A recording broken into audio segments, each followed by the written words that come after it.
Welcome to the Two Guys, One Coup podcast with Dale and Jim, where the truth matters and progressives' feelings don't.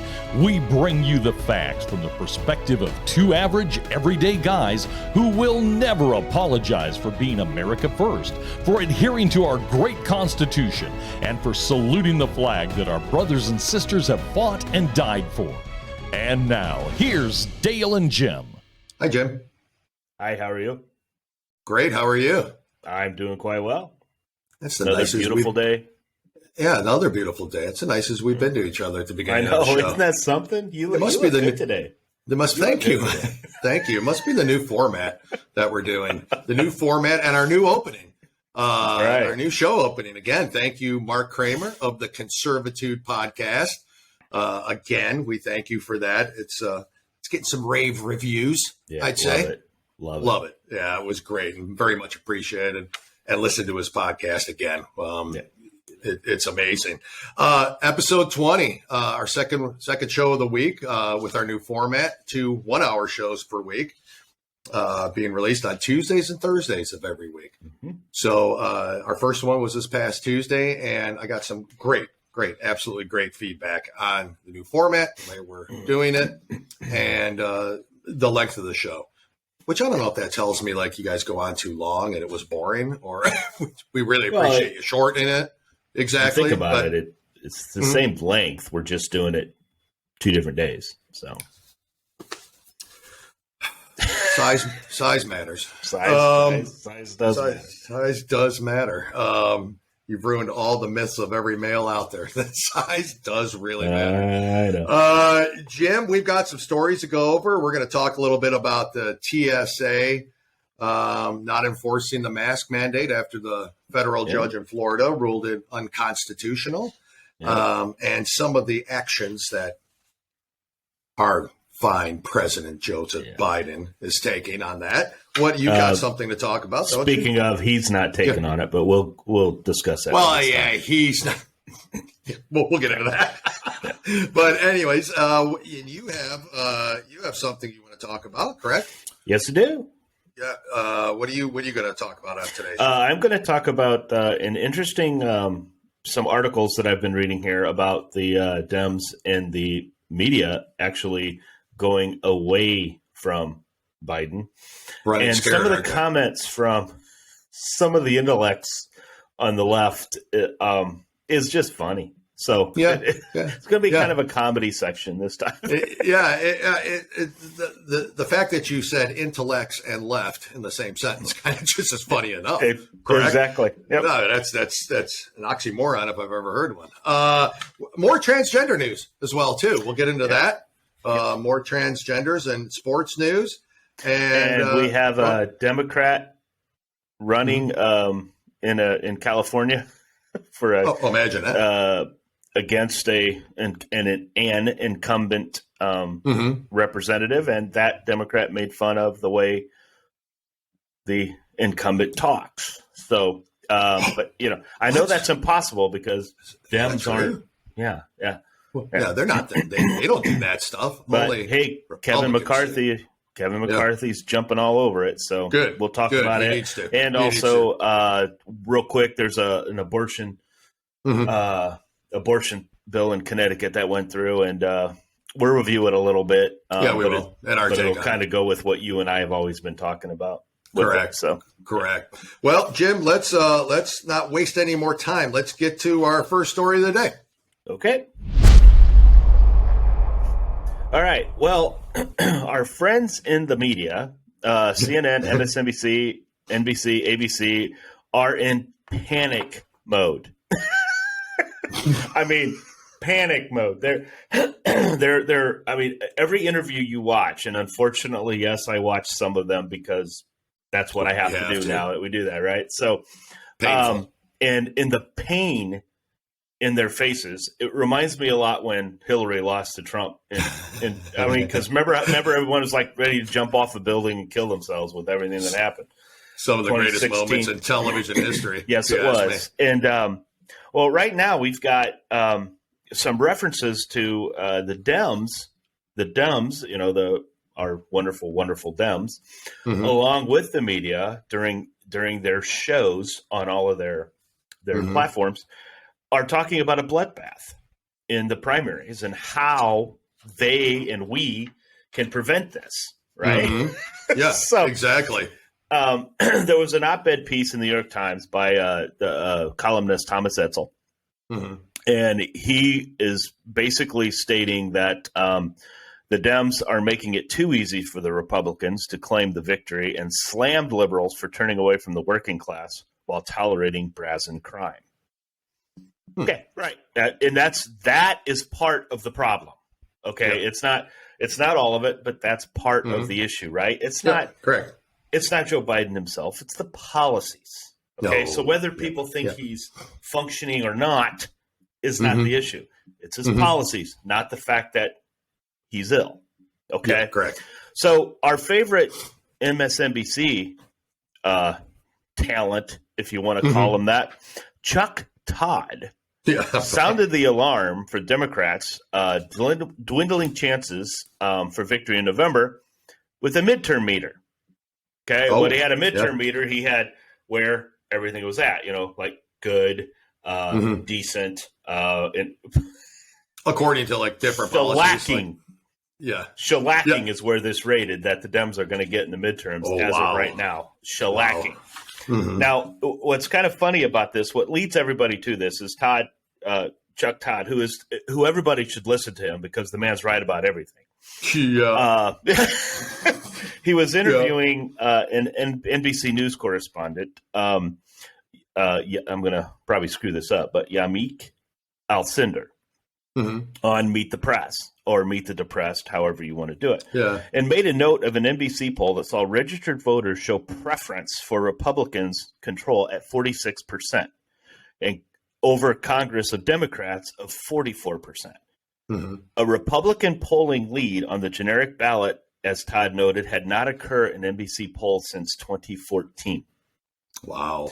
So for everybody out there, when you see a 46 to 44% from an NBC poll, it's probably 8 or more because it's not a legitimate poll.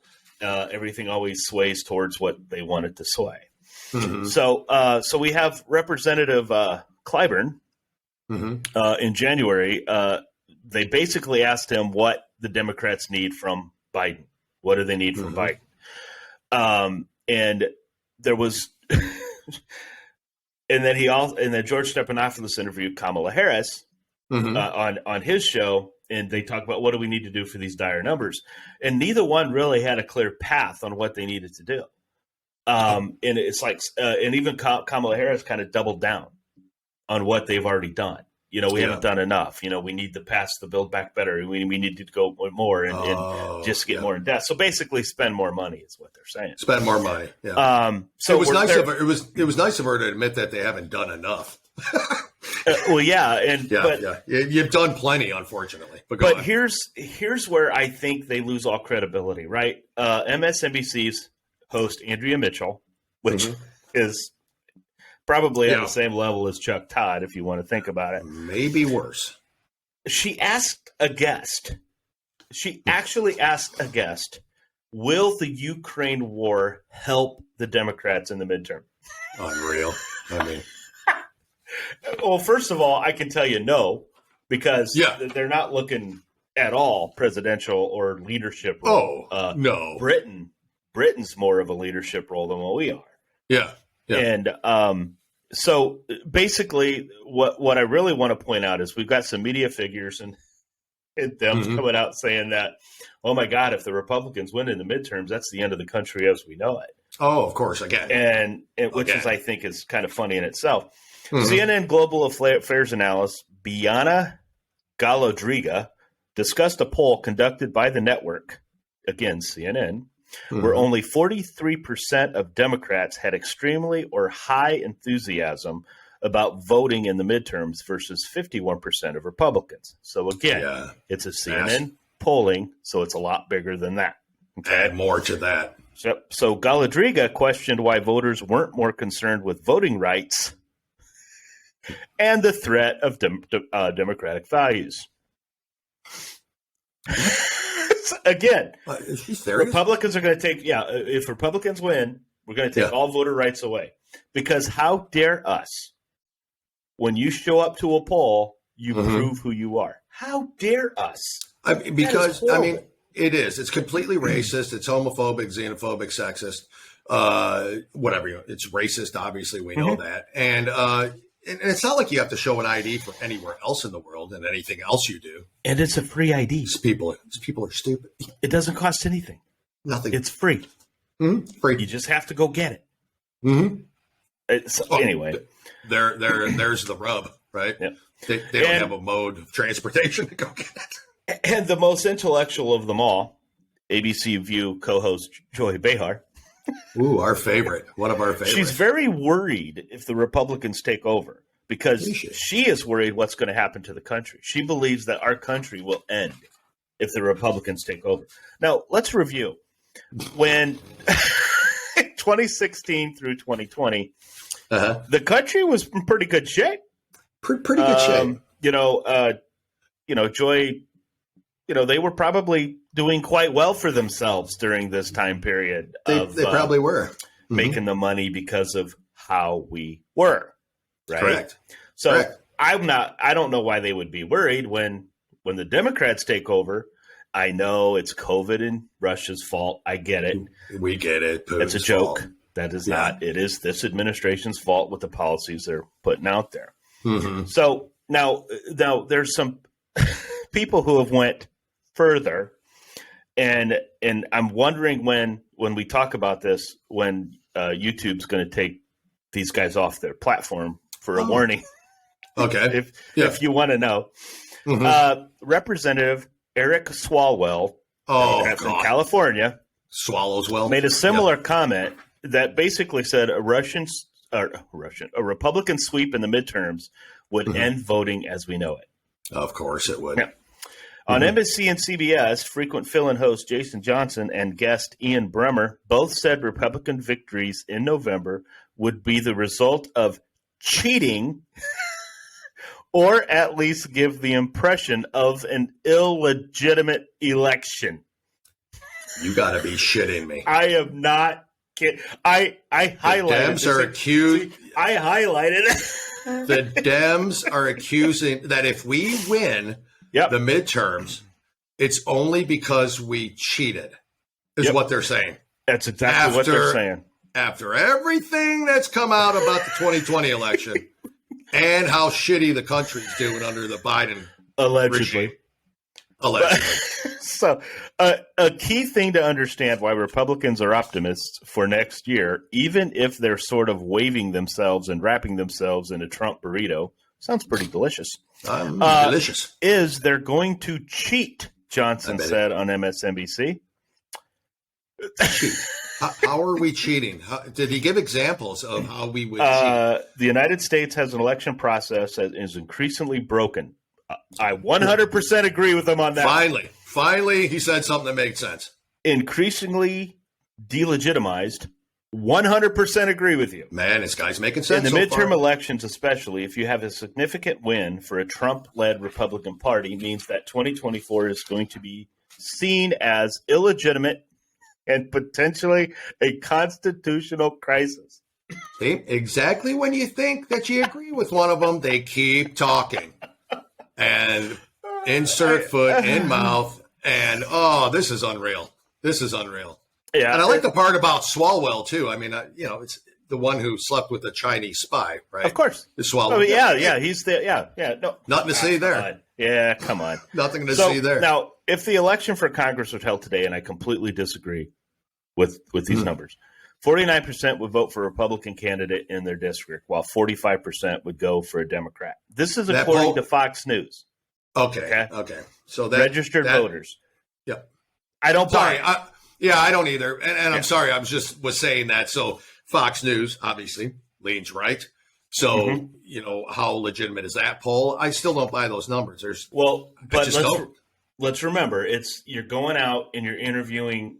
Supposedly, they took a broad scope. It's all in general of what you're going to do. So, if let's say California District 2, okay, let's say that was part of it. and Indiana District 3. Oh, okay. Well, District 2 has more voters than District 3 in Indiana, and they're more democratically held. So, so when we look at these numbers, you might have to break them down per state, okay? Because some of those campaigns are going to be closer in California than maybe they are going to be in Indiana. So very true. So let's take that for what it's worth, and let's get that. So but crazy. Those are our friends in the media, and everybody is freaking out. As the point that I wanted to make, they have the gall. I mean, the gall to say that we Republicans are going to cheat in this next election. Go ahead. All we want is legitimate elections where you say who you are when you vote. So come with this ID. That's who you are. That's cheating. We don't want ballot boxes. Yeah, we don't want ballot boxes going up on every street corner. Or redistricting of congressional districts, or adding Washington as a 51st state, or or utilizing these, or Puerto Rico, or Dominion voting machines, or any. We just want ID, and that's cheating to the Dems. That's where they lose the majority of the audience right there, is because that's the easiest way to verify somebody. And that's considered cheating in the Democrats' eyes. And the last thing I'm going to say on it, you can add to it, but the last thing I'm going to say on it is, for all these people that are out there talking about it, the Americans are turning against Biden because he's sick. He's not in his room, because that's what Democrats are saying now, that they're finally acknowledging that there's something wrong, right? Yeah. No, that is not why the American people are turning on him. The American people are turning on him because of the policies that he and Obama and whoever else you want to throw out there are coming up with. Correct. The American people are not. That's not what they want. Yep. That is not what they wanted. Exactly. So if it was a legitimate election, which we know that there's more information out there that it wasn't a legitimate election for us than it was for them. Correct. But even if it was a legitimate election, it was basically because people didn't like Trump. Not necessarily didn't like his policies, because everybody was succeeding on his policies. Didn't like the man. They didn't like the man. They didn't like the man. So that's where, and you and I talked about this before. They went too far. They did too much too soon. They went too far. Yep. But this is who they are. So that's the last I have to say about it. So. No, that's it, Jim. Thank you. We'll move on to our next story. All right.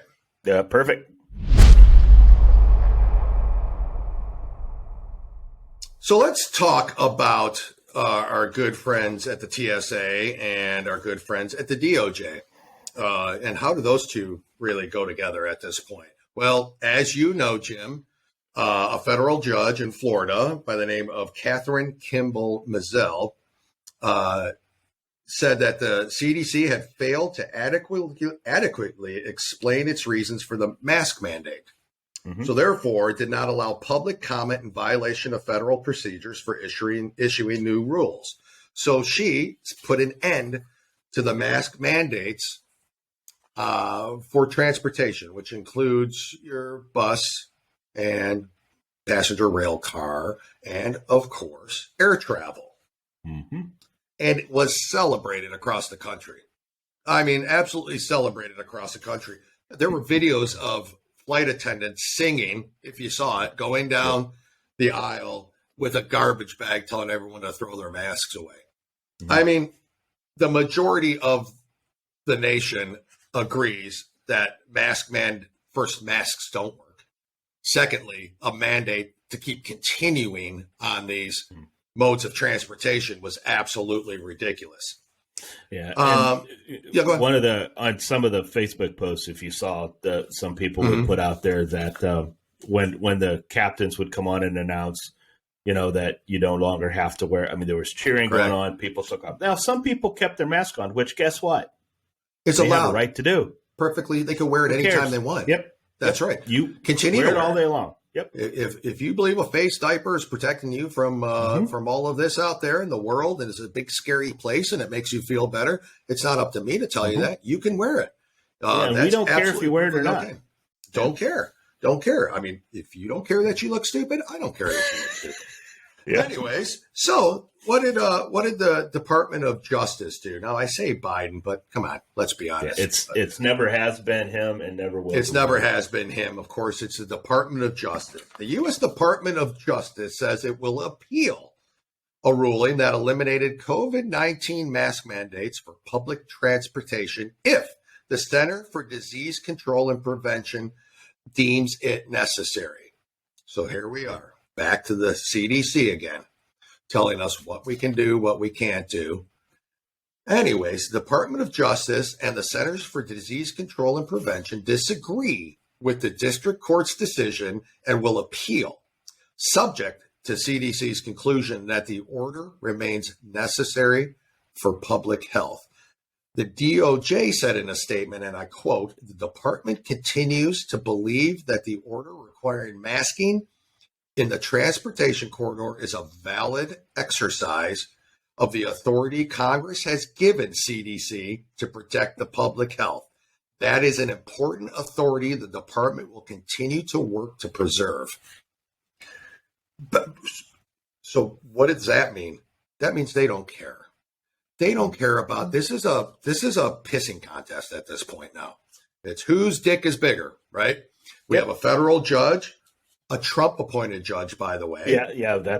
We need to make sure that. Yeah. So it was a Trump appointed judge. He was appointed, and if I'm not mistaken, and I may not know the details of when she was appointed, but I think she was appointed back in maybe 2020. So literally one of the last ones, probably. One of the last ones. Absolutely.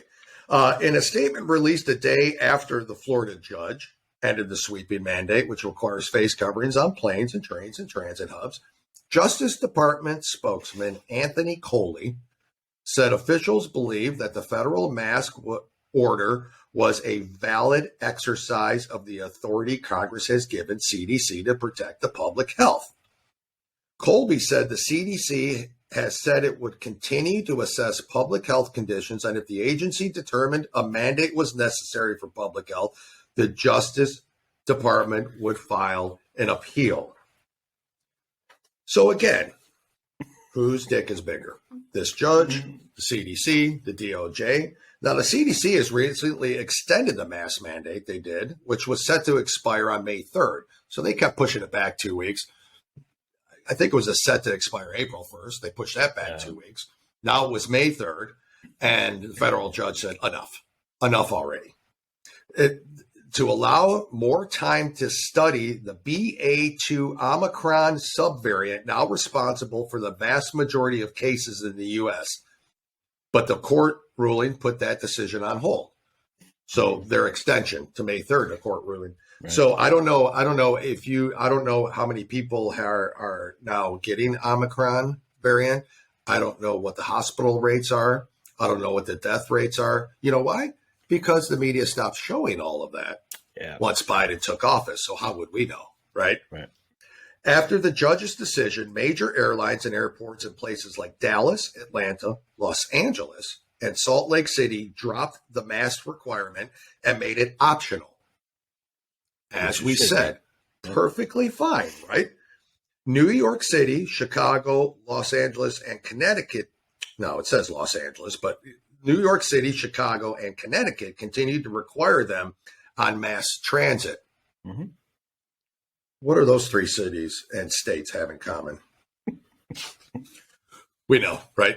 Do we even have to say it? The national mask rule for travelers was among the last pandemic restrictions still in place. It sparked online bickering between those who felt the policy was still needed and those who saw it as government overreach. Clearly, it's government overreach. Now you got to remember, a reporter caught old, Dementia Joe off kilter and asked the question. He said, President Biden on Tuesday asked him, are you going to fight this? Are you going to appeal it? When President Biden was asked that if people should continue to wear masks on airlines and buses, he said that's up to them. Right. Well, boy, I'll tell you what, I don't think the DOJ liked that at all. Yeah. But I'll be honest with you. I do believe that Biden would agree with that. I do that too. It is honestly. up to the person. I really do. I do too. I think when he was asked that question, it wasn't a prepared question. It wasn't a prepared answer. He didn't have his little notebook. I think that what he said there came right from what he thinks. Yep. It's up to them. Yep. He's got to do something. I mean, his numbers are incredibly failing. But I want to go a step further because in Rhode Island, real quick here, and then we'll move on.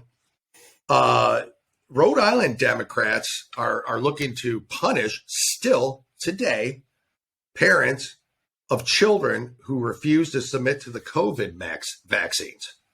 Listen to this. This is crazy. If passed, this bill that they're proposing would financially cripple individuals by doubling their personal income tax and requiring them to pay monthly fines of $50. So they're going to double their personal income tax, plus on top of it, fine them $50.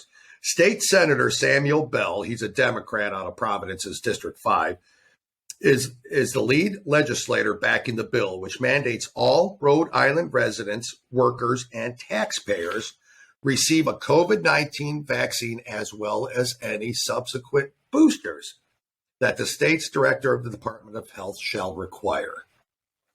So moving on here real quick, the law will apply to every person of at least 16 years of age, as well as every person under 16 years of age and over 10 years of age. Why not? That's a quote from this bumbling idiot. Why not just say every person above 10 years of age? But no, that's the way they got to work it in there. In order to receive an exemption for a minor, ridiculously strict requirement has been drafted in the bill. Parents will need to have 3 different doctors state on record that the child is not fit for immunization, and the child themselves will have to place their signature on the form. So they're going to have to get a signature from a 10-year-old stating that he's immune from taking the vaccine, but an 18-year-old can't get an ID to vote. But anyways, moving on. The state's Department of Health will then be vested with the power to investigate in each individual case and, without details provided as to how the determination might be made, may reject the petition and reinstate monetary penalties on the minor's guardians. No guidelines on what the rejection could be for. They just have the authority to reject the doctor. After 3 doctors say that you have a compromised immune system, this child can't take it. They have, asthma or MS or leukemia or something, and they could just absolutely reject this. I mean, it's a death sentence, I think, for some of these kids, and it's financially crippling to the citizens of Rhode Island. Mm-hmm. I'd be fleeing that state, faster than what. Maybe this is a way for them to expand abortion into. I'm sorry, that was not good. 10. I mean that's that was bad. That's long. That's well past the guidelines, I think. But yeah, maybe it is.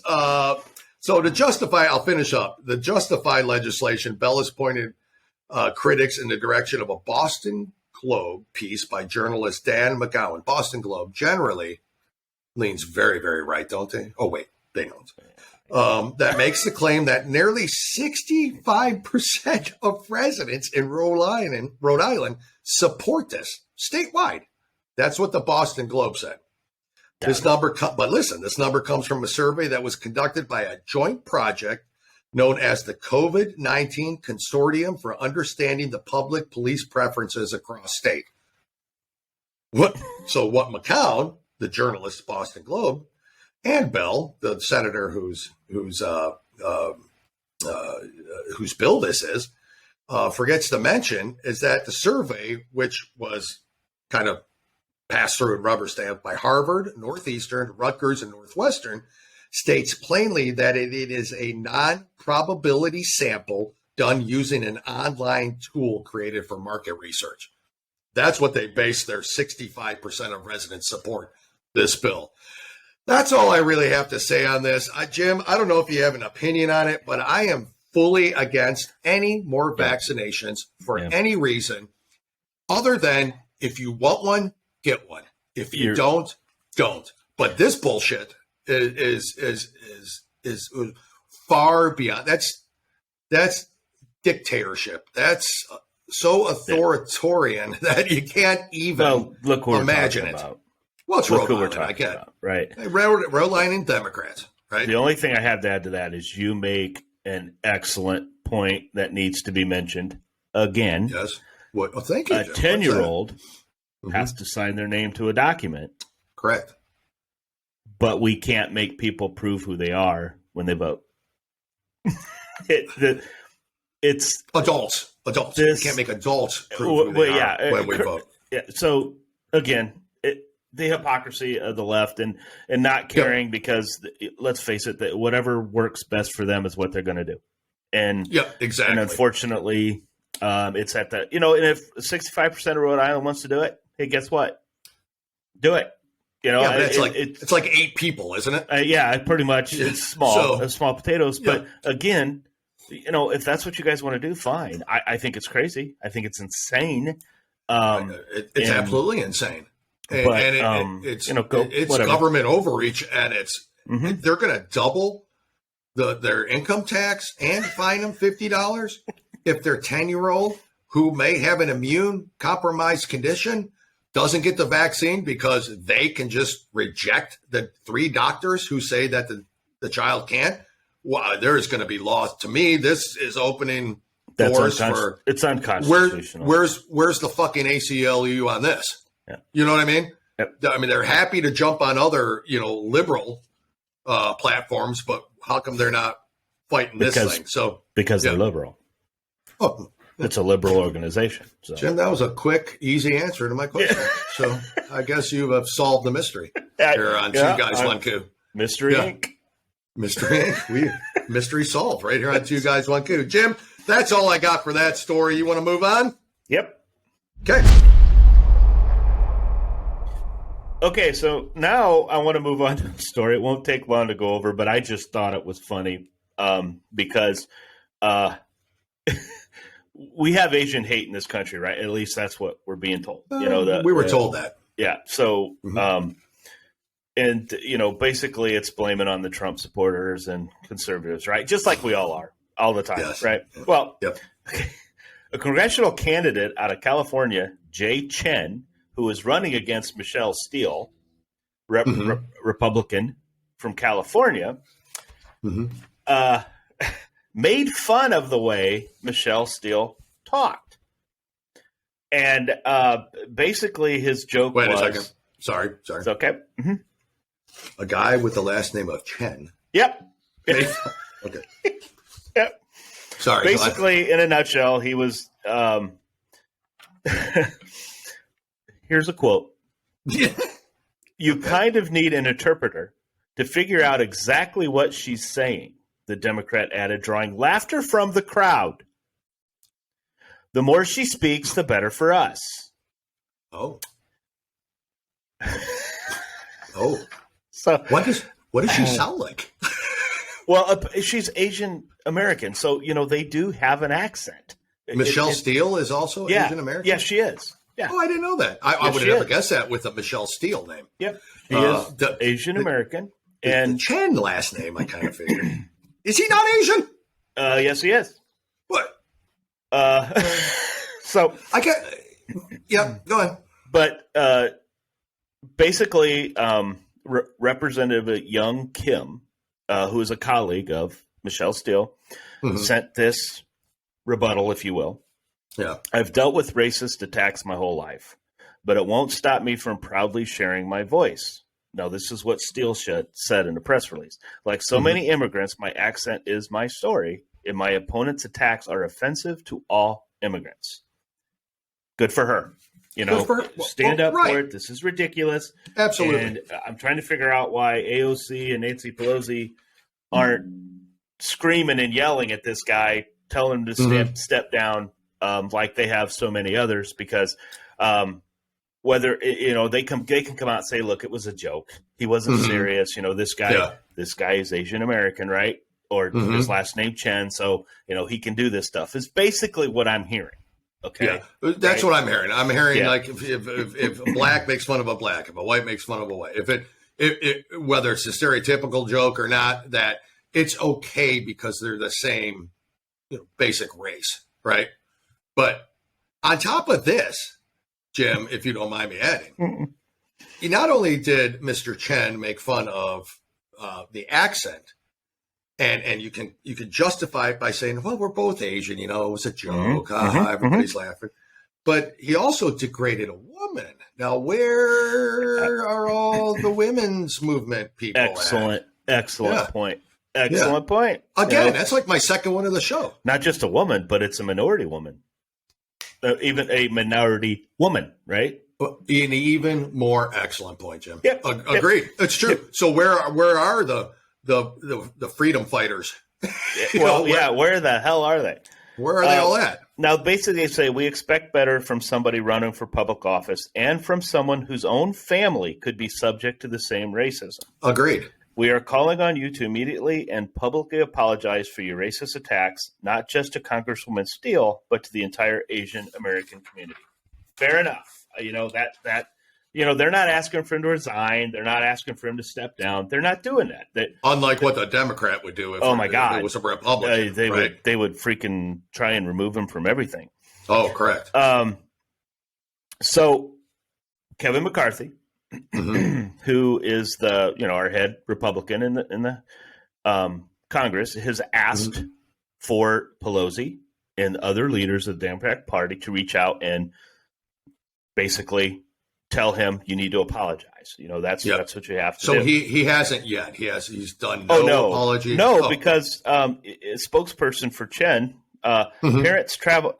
Basically, this is their comeback. Okay, his parents traveled to this country from Taiwan in search of the American dream, and that Chen's father endured racism after arriving in the States. It's disgusting that Michelle Steele and Kevin McCarthy are slinging false and hateful attacks to distract from their own lies. Wait, he said you needed an interpreter, which clearly is a racist comment, and it's a it goes towards her speaking abilities. And we're the racist again. Yeah. Well, yeah, because it can't be him, right? Okay, so now here's another comeback. Steele's opposed the bipartisan infrastructure deal, and then lied to her constituents, touting the very investments she voted against. She claims she is tough on China, but voted against legislation that will empower America to compete on the global stage. Now, first of all, just because she opposed the bipartisan, which wasn't a bipartisan infrastructure deal, we had 7 idiot or whatever Republicans. But because she opposed it doesn't mean she's racist or against. So now the bipartisan infrastructure deal, if you voted against it, you're racist. Of course. It only makes sense. Okay. It only makes sense. I mean, why not? And then maybe look at her voting on this, what they talk about, this bill that he talks about that helps China. And maybe there was something in the bill that she didn't agree with. I love that fact. They only give you the headline of the bill, not the 400 earmarks or, pork that's inside of it. So if you vote against it, you vote against the headline, not the bullshit that's in the bill. Every time they do this. Yep. And now I am disgusted by Michelle Steele's willingness to exploit a legitimate rise in anti-Asian hate to attack a political opponent and member of our community. Jay Chen knows anti-Asian discrimination firsthand and would never tolerate it, much less perpetuate it, however you want to pronounce that. Perpetuate. Thank you. I'll help you with the big words. Yeah, I need big words. But, okay, so it's okay that he made fun of the way she talked. It's okay that he said that we need an interpreter to understand what she says. Of course. When all the time we need an interpreter to explain what the hell Biden and Kamala Harris say every time they give a speech. You racist. You look at the sign person on the side doing the signs going, what? I mean, I understand the person doing the signing more than I understand Kamala or Joe. Yeah. Oh, I mean, this is incredible. It's incredible. To turn this how they around. Justify this. Yeah, exactly. It's okay that he made fun of her. It is okay. But it's not okay for them to come back and accuse him of it. Not just accuse him of it, but just state the fact that he did it, which we all heard. I give up. And I give up too. Jim, I think it goes to the bigger point is that you as a conservative Republican, I as a conservative Republican, all of our listeners who I would say mostly our listeners are conservative Republican, we are just racist. That's it. There's nothing we can do about it. It's incredible. We've lost the battle. We're just racist for life. Doesn't matter if we agree that the sky is blue and the grass is green. That's a racist statement. It doesn't matter what you say. So just know and feel better in your heart that no matter what you do, you're just a pig racist guy. That's what you are. So the last thing I want to talk about real quick, and because we've been very strong on abortion and everything else, and this particular thing goes with kind of what we were talking about. Okay. So the Connecticut House passes a bill combating abortion laws in other states. Okay. So in a nutshell, because I want to make this quick. In a nutshell, this bill is stating that if somebody from another state comes into their state to get an abortion, which is allowed, then let's use Texas because that's who they reference. The state of Texas, it does not allow it after, I think, 16 weeks, because I think it was the same thing Florida did, DeSantis did recently. So after 16 weeks, you can't abort the child.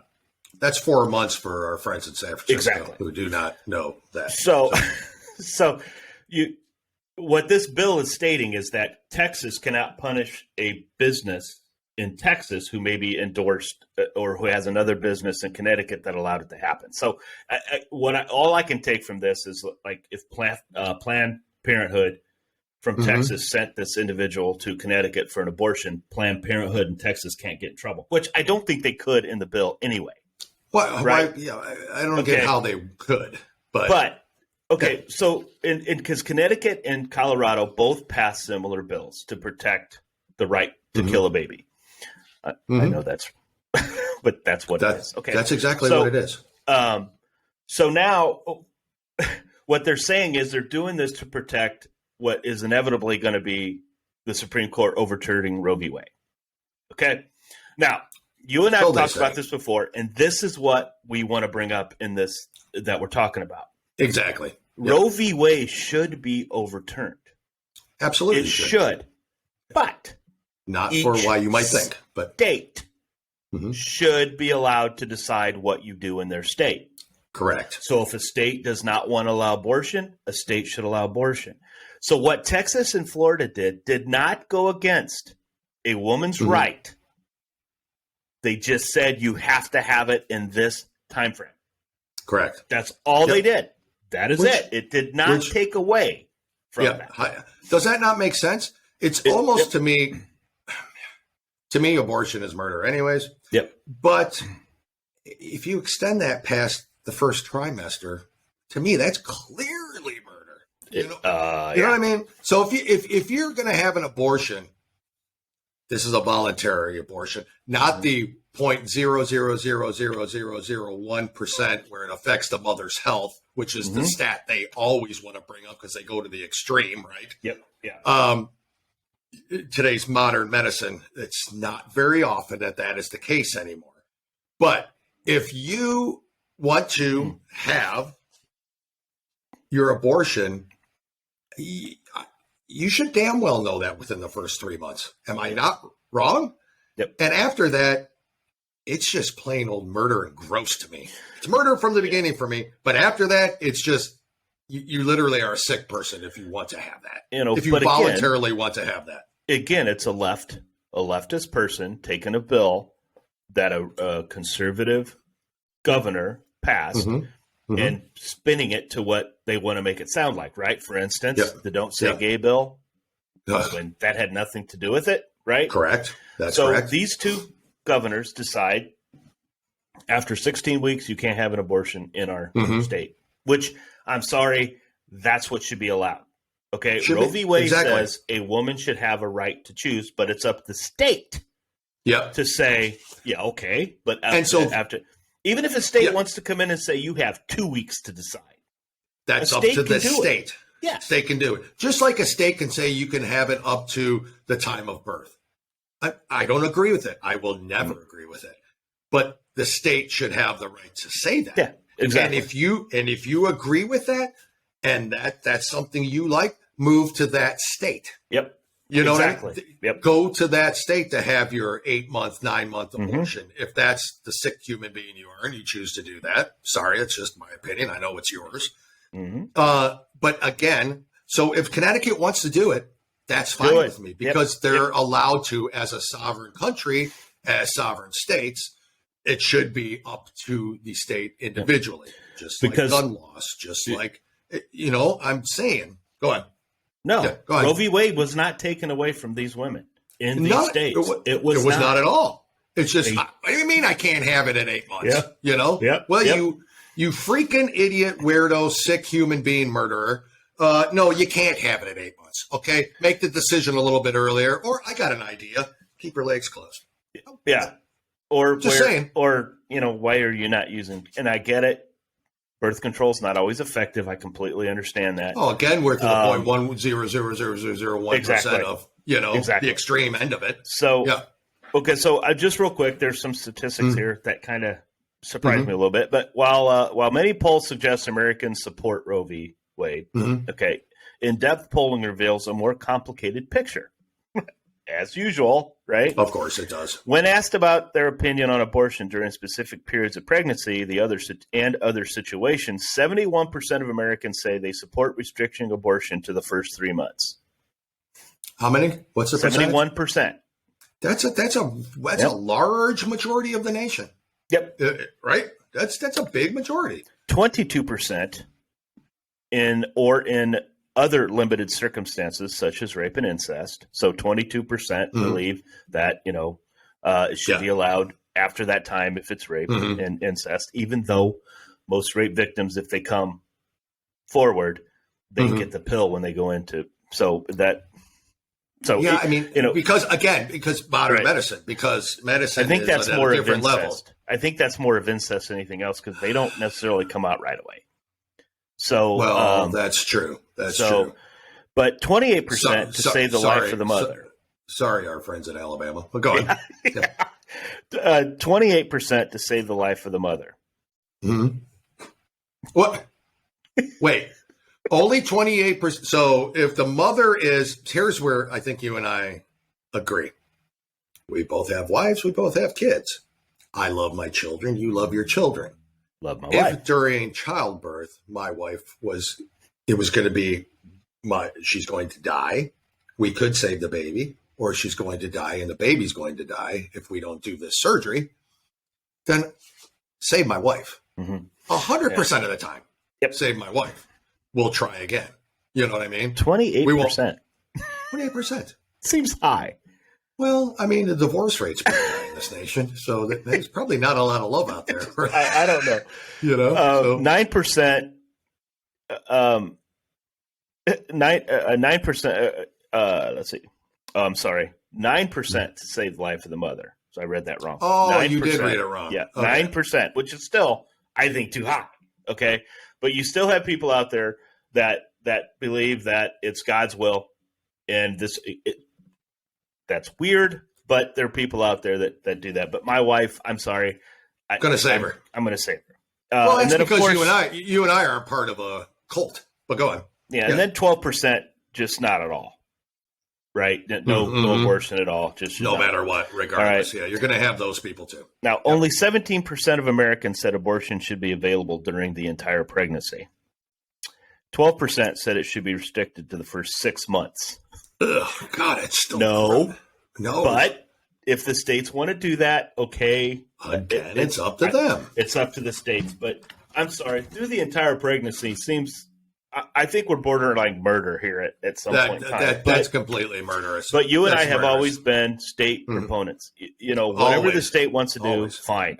If California wants to do stupid things and the gas prices are $7-8 a gallon and people still want to live there and pay for it, that's your choice. Go for it. My choice is to think you're an idiot. That's right. So to your point, people in Connecticut who want to bitch about Texas and Florida, that's just horrible, but yet Texas and Florida can't bitch about Connecticut. I mean, exactly. that's the hypocrisy. We use this word all the time. I don't know. It's probably our favorite word on the show. Is hypocrisy, because there's so much of it. But anyways, Jim, was that it for the? That was it for that. Let's move on then to our last segment of the day. What do you say? Let's do it.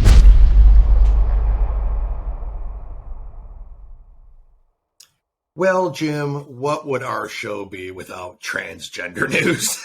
Now, typically I allow you to kind of research and do these stories because, as we've known from previous shows, and those who might be just tuning in first, Jim's infatuated with transgender. Not infatuated, but it does seem like we're the voice of transgenders right now. I'm telling you. Like we talked on the last show, it's such a minority in this country, but they're in the news every week. Yeah, but this story follows what we feel. So listen to this. Trans female golfer says there has to be a division in elite sports. Well, that intrigued my, curiosity.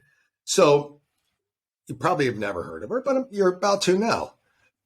And maybe I'm pronouncing her name right. Maybe I'm not, but I apologize if I'm not. Miana Bagger, a transgender female golfer from Denmark, who made history when she competed in the Women's Australian Open in 2004, disagreed with the notion trans women should be allowed to compete against biological women. So listen to this story. Bagger, who is now 55, started hormone replacement therapy in 1992 and had sex reassignment surgery in 1995. First of all, I didn't even know that was an option because I didn't know the technology. Without sounding, I have a feeling she must have had some additional surgeries because I think they've improved the pieces parts portion of it all since I don't know. I've never seen it. But anyways, that's another show. I'll let you do the research on the pieces parts. Thank you. She began to compete against amateur golfers in the late 1990s and won the 1999 South Australian State Amateur Tournament. Miana Bagger of Denmark, she exposed her support for an Australian lawmaker's bill that would prohibit trans women to be excluded from female sports. The bill would have excluded Bagger herself from playing female sports as a trans woman if that were to occur back then. Mm-hmm. So for her to take this stance is, I think, something to be said for that, right? Yep. Her quote, "These days, the dynamic has crept into what's called self-ID or self-identification, male-bodied people presenting as women, who live as women with varying degrees of medical intervention and in some degree, no medical intervention, which is it's crossed the line in my view. It really has. It's a slap in the face of women," she said. She told this news outlet that the difference between general society and sport, particularly really high-level sport, that there's a major difference. In everyday society, she says, of course, we want to be inclusive. I totally agree with that, as we've talked about, correct? Yep. We want equality, lack of discrimination, and of course, every single person should have equal access to life and services and work in society. 100% agree with her. Of course, we all want that, she says, including herself. But she said, in sport, it's different. And this is to your point and my point on this show consistently. Sport is about physical ability. It's not just about discrimination. It's not just about equality and equal access. It's a physical ability. Now, if you've got one group, males, that are on average stronger, taller, faster, as opposed to women, there has to be a divide. All 100% agree with this. Yep. She also took issue with the International Olympic Committee, which we discussed in the past, decision to drop policies in November that requires trans athletes to be required to undergo medically unnecessary procedures or treatment. The IOC's framework also said that it will no longer require athletes to undergo hormone level modifications in order to compete at events. I didn't know that. They changed that then. Apparently so, and we'll do a little bit more research, which I'm sure you will, on this story. I'm sure you will. You're probably Googling it as we speak. She called the decision, and only the way someone from Denmark can call it, utter rubbish. So anyone, this is her final on this, anyone with any basic understanding on biology and the difference between men and women, which does not go for our new Supreme Court justice, by the way, knows it's ridiculous. It's male puberty that really grants boys and men that physical performance in sport, she told news.com, AU, an Australian news source, and finished with her quote, and I think it's irrefutable. It's ridiculous it's ridiculous to suggest otherwise. So, would she have felt this way back in 92, 95, 2000 99 when she won her tournament? I don't know, right? She doesn't go into her past about how her feelings on it. It did allow her the ability to compete in women's sports. So she's had that advantage. Maybe not to the extent that they have now with the improvement in hormone therapies. Right. I don't know. I'm not a biologist. I don't know, right? I don't know any of that. But the fact that she's come out and said it now from a trans athlete speaks volumes. And I think we need to hear more from people like this. And we did from Caitlyn Jenner, a.k.a. Bruce Jenner, who also disagrees with the Olympic Committee thoughts on this. We will have to research if they did change because that's really going to that's really going to open up a can of worms in the Olympics, if no pun intended, but if they if they allow that, if they allow some of these restrictions to go away, you, for instance, probably could compete in women's sports somewhere, I'd get my ass. I'd get my ass kicked everywhere, so it doesn't matter. You might. Yeah. But Jim, that's really all I have on the story. I don't know if you have any additional thoughts on it or what, but it was nice to see at least a trans athlete come out and speak publicly. Yeah. About and again, this. that's the whole point of what we're talking about here. It's I don't care if you want to go through it. I know there's people that do care. Okay, correct. And they have a right to feel that way. They do. As other people have a right to feel that it is okay. And but you and I always said, be who you want to be. It doesn't, as long as you do it the right way, and I don't have to pay for it. And correct. And and taxpayers don't have to pay for it. Do it. Whatever. Go for it. Competing in women's sports when you're transgendering, no. I will never be okay with that. I will never be okay with that. So I will never be okay with that. For one, you're bigger, taller, stronger, no matter how many hormones you take. It's always going to be an unfair advantage to true women's sports. Exactly. The fact that we still have not heard from the stupid feminists on all this doesn't surprise me, let's say. Yeah, because men are setting records for women. Well, men make the best women, apparently. Might be controversial to say that, but they're proving it day in and day out, which is a shame. You're horrible. I'm horrible. I'm not. I mean, probably, but let's be honest. Men are making the best women. Jim, that was a phenomenal show again. Your contribution was legendary, if not historic. So I appreciate it. Thank you again. Thank you to everybody who continues to support us. I really hope you're enjoying the new format. I will mention again the fact that you can find us on YouTube and on Rumble. Jim, you even found us on Spotify. Yeah, I actually enjoy listening to us on Spotify. Oh, it's great. It's great to listen to us as well because, I think just our voices are soothing. Yeah. And you can also find us on Apple Podcasts and iHeartRadio if they ever decide to post the episode. I'll have a discussion with them later. But that's where you can find us. And please like and comment and share. And sharing's important. And give us a if you like what you hear, give us a 5-star review, and write a Definitely. review. Please. Yeah, please do, because it really that's kind of how people find you out there. So we want more people to find us. We hope we're entertaining everybody. I think we are.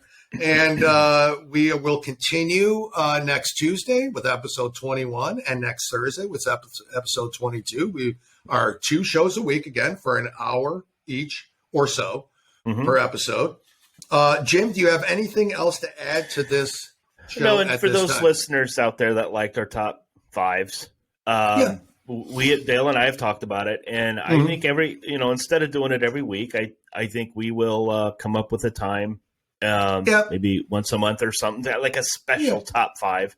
We'll bring it back because we did enjoy that. We did enjoy we like it too.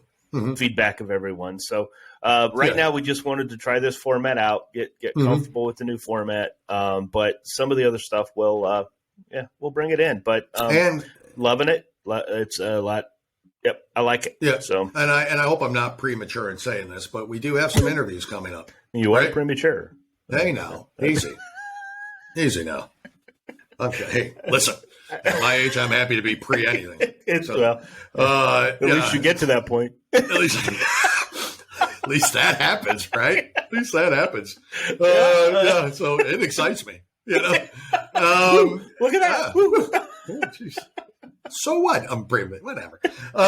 Anyways, we do have some interviews coming up. We are scheduling. We are talking to people now as we speak, and it's pretty exciting. I mean, we're pretty happy about that. Especially this one that we're talking to. Absolutely. She's a hoot. She is a hoot.